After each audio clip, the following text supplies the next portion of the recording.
आजचा माझा ब्रेकफास्ट आहे 2 एग व्हाईट आणि 1 येल्लो याचं ऑमलेट. त्याच्यामध्ये घातले ढोबळी मिरची, टोमॅटो आणि कांदा, कोथिंबीर, मिरची, मीठ, नंतर पपईचे काही तुकडे आणि हा आहे मेथी पराठा.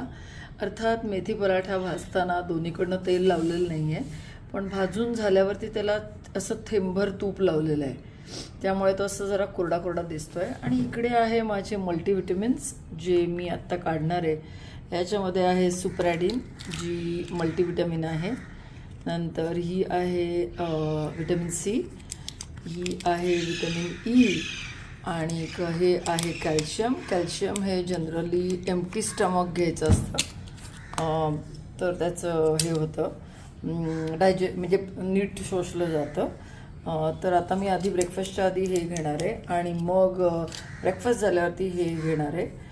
या विटॅमिन ई आणि सीचा उपयोग काय होतो तर आपल्या शरीरामध्ये जे प्रदूषण होतं ते या 2 विटॅमिन्सनी कमी होतं आणि ह्याच्यामुळे एनर्जी मिळते. याच्यात सगळी विटॅमिन्स आहेत. आणि कॅल्शियम तर दूध पीत नसलो किंवा काय तर त्याच्यासाठी आवश्यकच आहे.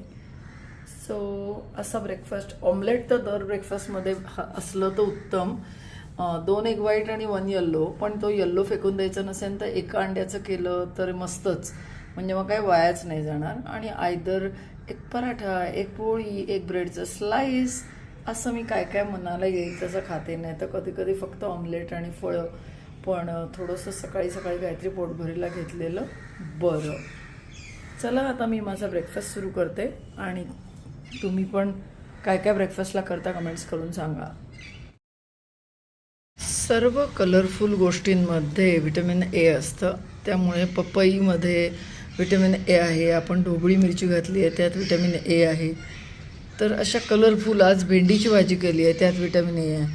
पालक मेथी खातो आहे आपण, तर असं सगळं विचारपूर्वक थोडं थोडं खाल्लं तर आपली तब्येतही चांगली राहते असं माझ्या लक्षात आलं आहे. कधी कधी कंटाळा करते, पण तरी आता परत एकदा रुटीनला यायचा प्रयत्न करते आहे.